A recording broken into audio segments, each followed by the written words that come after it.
Experiencing the news each day can feel like a journey. With Up First from NPR, it doesn't have to be. Welcome to 15 easy minutes of breaking news, clarity on international and national affairs, all handed over not from some floating voice in the sky, from us, Layla, A, Steve, and me, Rachel.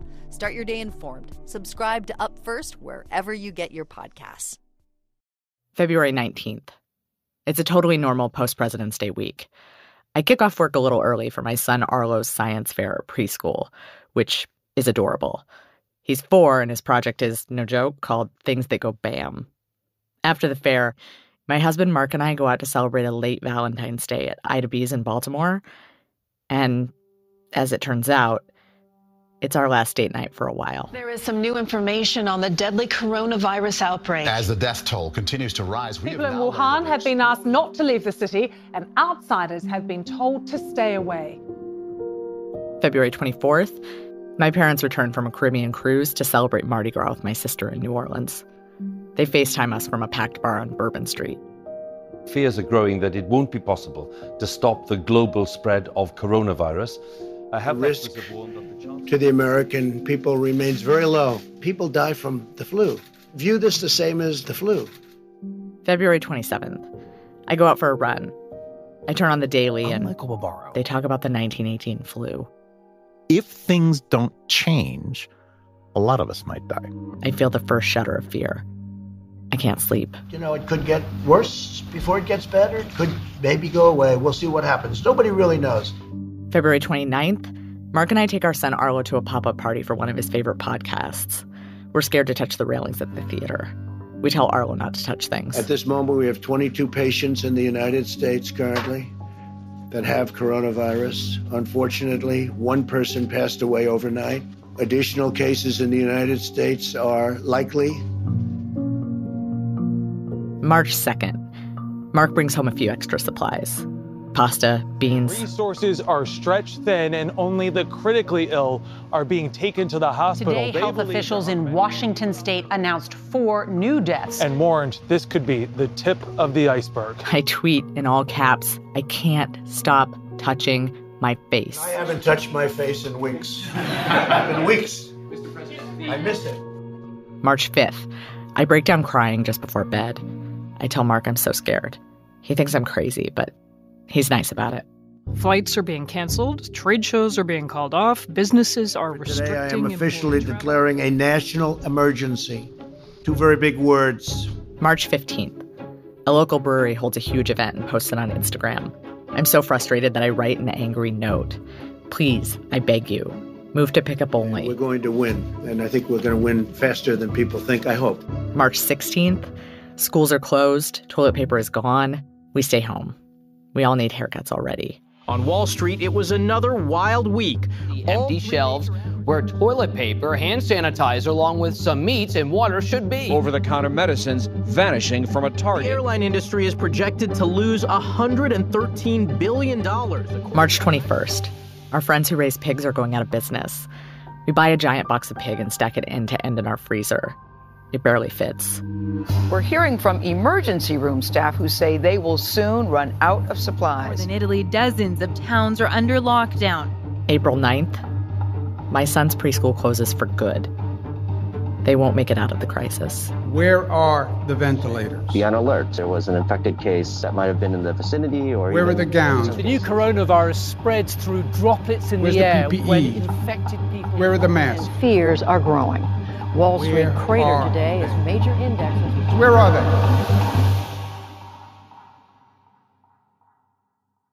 I'm Lacey Healy, and we're back with a new season of Things That Go Boom, your friendly neighborhood national security podcast from Inkstick Media and PRX. And just like you, we've all been kind of sideswiped by COVID-19. It crept up slowly, in plain sight, and still, here we are.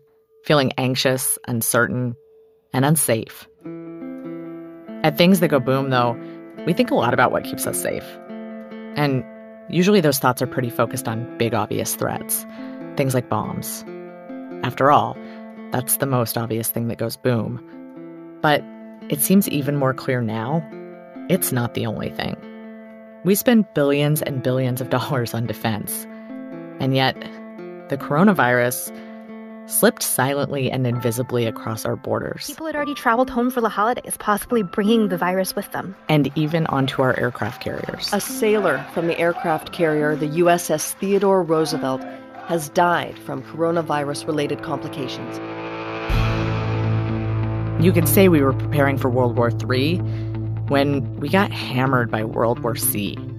So this season, we're asking a simple question. What else are we missing? Staying safe is about preparing for the threats that face us, the ones that we're expecting and the ones that catch us off guard. For an idea of what it means to be truly prepared, we talked to Alden Wicker. I'm extremely organized, and I like to have everything laid out in front of me, especially when it's something sort of big and massive. Normally, Alden would have been in a recording studio or radio station, but it's the time of Corona, so she was in her living room and I was interviewing her from my recording studio. I love your closet. It looks so organized. Otherwise known as my closet. This is like a little bit of like... Looks like jersey cotton. Like a jersey cotton with a little bit of stretch. Alden knows a lot about clothes. I am a sustainable fashion journalist and expert, and I live in Brooklyn. Here's what else you need to know about Alden.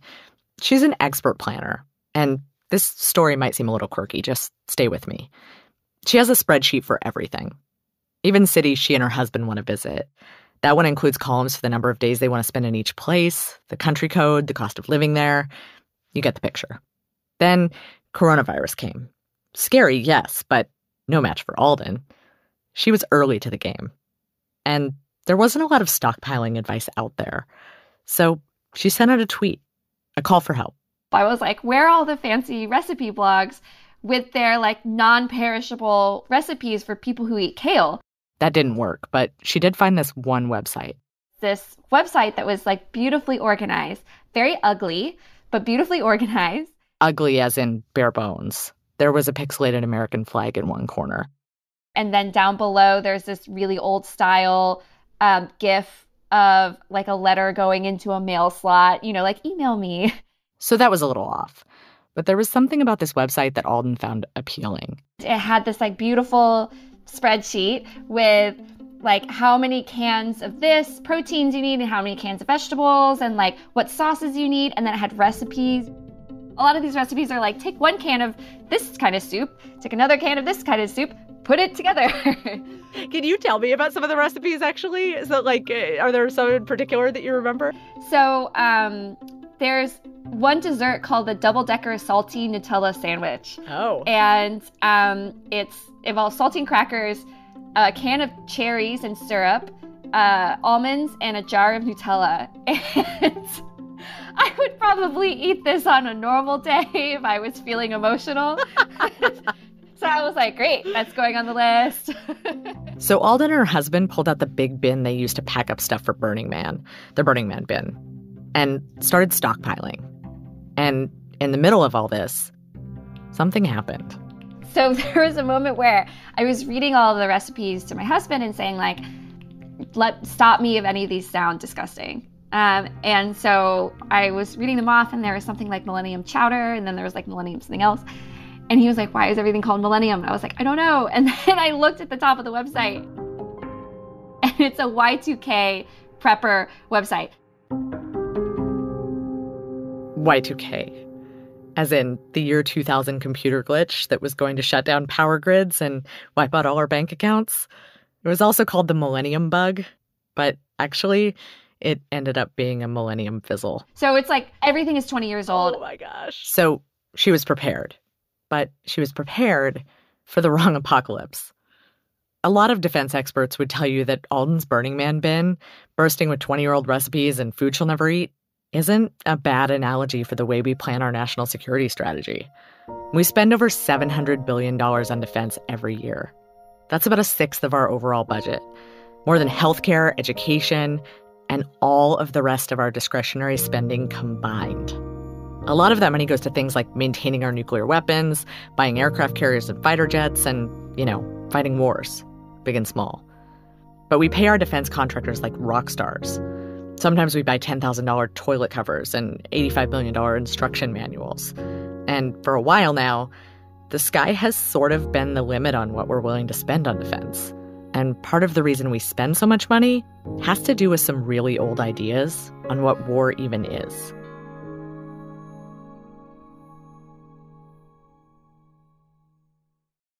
It seems like an eternity now, but a few months ago, when we could all still gather in large groups, I went to a national security conference for folks who work in and around the defense industry, an event associated with the publication of the same name called Defense One 2020.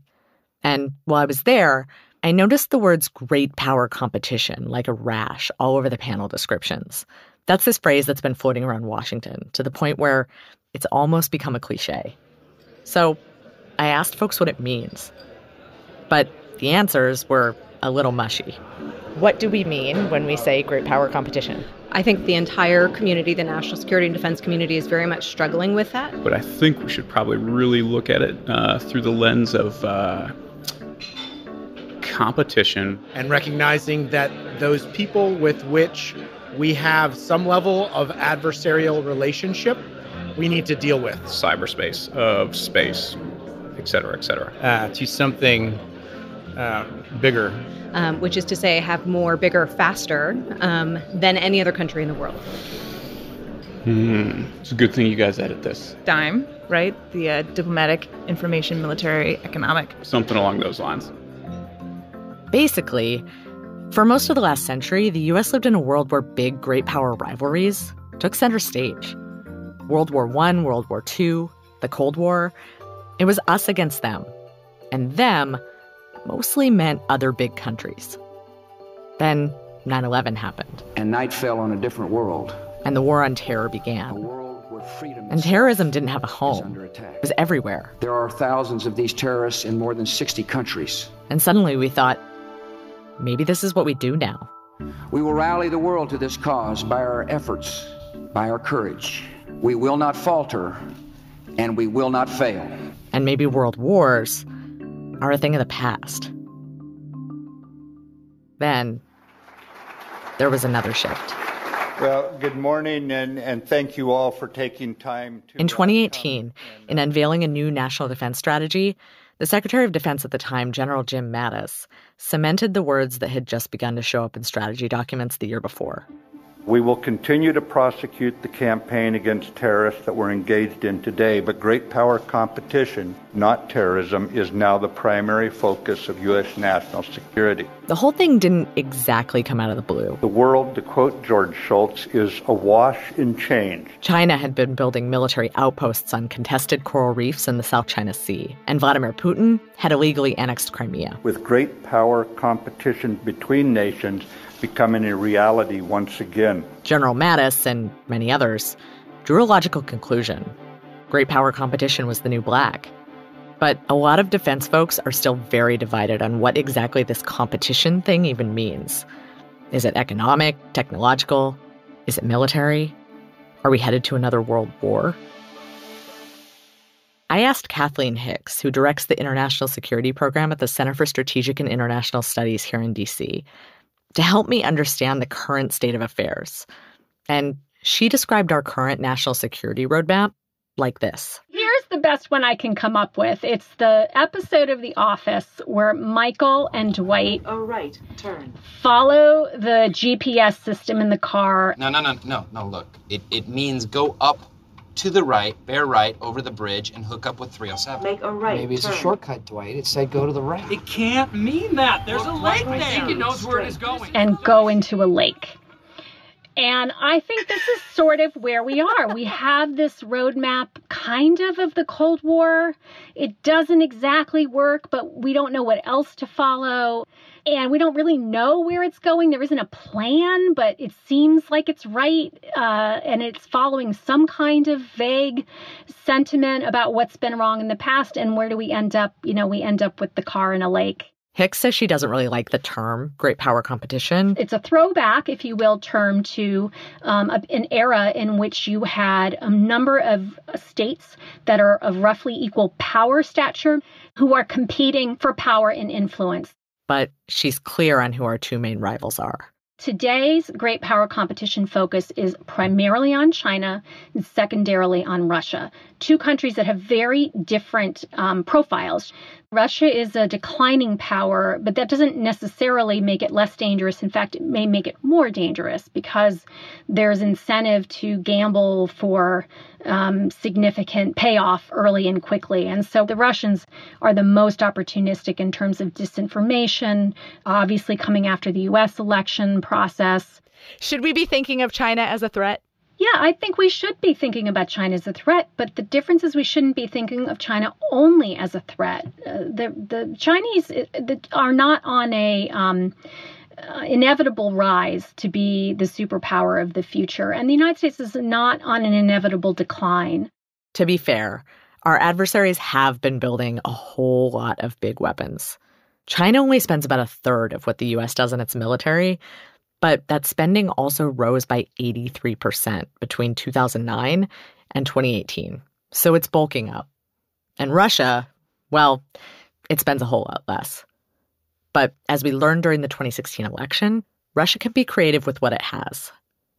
So I asked the folks at the Defense One conference what they saw as the biggest threat that we face. Was it hypersonic missiles? An incident in the South China Sea? And what is the greatest national security threat that we face today? Climate change. Climate change. Yes. Mm-hmm. Divisiveness within the United States, and I think that is the biggest threat to us and our democracy.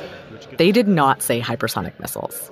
In fact, some were a little worried that we might be putting too much time and money into military solutions. We started to let, economic and political levers, even like the information lever of power, kind of atrophy. The military is an easy button in some senses. So I think that we've got to kind of walk that back, which I feel like a heretic for saying that. The military instrument power in great power competition should be both very small and in support of the others, rather what it's doing right now, which is kind of leading the way. This kind of talk isn't completely unheard of. In fact, General Mattis also famously said that, quote, if you don't fund the State Department fully, then I need to buy more ammunition.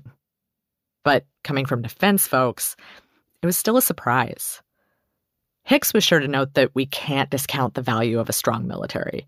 That's not what this is about. I mean, I would hate for anyone to come away with the thought that we've got that covered, and all we have to worry about are these other elements of power. We are in a walk and chew gum situation. But she agrees that right now, we're chewing a lot more than we're walking. The balance has tilted so far away from having civilian capacity and capability that it's really becoming quite apparent that we increasingly rely on our military, in part because it's the only thing that we've kept relatively healthy and funded. And if we just keep doing that and keep allowing those civilian capacities to atrophy, we're not going to have the kind of toolkit we need to deal with the challenges of the future. And just think about these statements now. According to some calculations, we could buy 2,200 ventilators for the price of one F-35. And just 1 year of spending on nuclear weapons could provide 300,000 ICU beds, 35,000 ventilators, and 75,000 doctor salaries. In 2019, before any of us had even heard of COVID-19, Hicks took part in a simulation, like a virtual war game.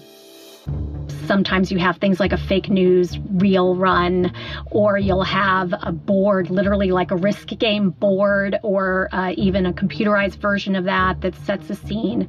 In this case, what we had was a paper. Would it be helpful if I read a little bit of the setup? Sure, that would be great. So the way we opened up was to say, the World Health Organization declared a public health emergency of international concern on January 4, 2025, as infection rates of a SARS-MERS-like coronavirus sound familiar? 800 million globally, killing 25 million. So Hicks wasn't exactly surprised when the coronavirus upended our lives. Few countries have been left unaffected by the outbreak, and the global economy has dipped into recession. She'd been through it once before.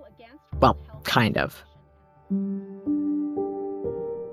What did surprise her was how totally ineffectual governments were. The lack of clear communication, the lack of international cooperation, the lack of medical equipment. And the way we plan for crises is often around a clear culminating point, an invasion across, a border or an explosion occurs. In reality, what we see is the international environment often doesn't give us that crystal clear point. We always worry about bolts out of the blue. But when you're denied that culminating point, and this pandemic is a perfect example of this, and instead when it builds and it builds and it builds and it builds. March 5th, I break down crying just before bed. March 15th, we all need haircuts already. Schools are closed. March 16th, toilet paper is gone. I tell Mark I'm so scared. We stay home. In many ways, that's harder for us. And by the time it's at a crisis point, it's been underway for months. This season on Things That Go Boom, we ask what other kinds of security risks are building out there.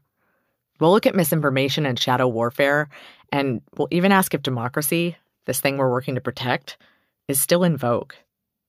But we'll also try to keep in mind that history can teach us valuable lessons. After all, Alden, that amazing planner we met earlier, might have stockpiled for the wrong apocalypse, but prepping all those Y2K recipes had a silver lining. It reminded her of her grandmother. I grew up eating recipes that always started with a box of Bisquick because it's similar to how my grandmother cooked for us all the time. So yeah, I feel like I could easily go back to that. And can I cuss? You can. Yes, you totally can. This is a podcast. When the shit hits the fan, I want to know that I have ingredients created for the era of Cold War bunkers. So, yeah. So you want something solid. Yeah.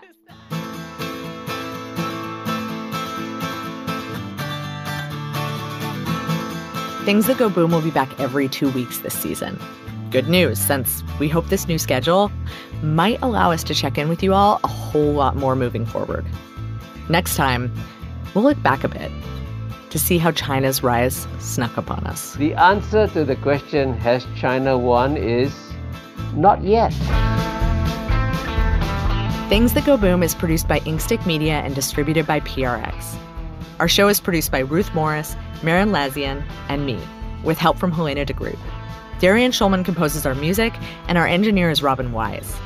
A huge thank you to John Barth for his editorial support. Also, thank you to John Blocker, Dave Ahern, Mia Harrington, Larry Rubin, and the rest of the folks who shared their personal views with me at the Defense One Summit. If you're interested in sustainable fashion, definitely check out Alden's stories. You can find her at aldenwicker.com. And thanks to the Carnegie Corporation of New York, MacArthur Foundation, and N Square for continuing to make our show possible. So there's Dijon potato salad. Love potato salad. Grandmother used to make it all the time. It involves a can of potatoes, dried onions, chopped jerky, and then some, Dijon vinegar, oil, tarragon, things like that. Which sounds edible.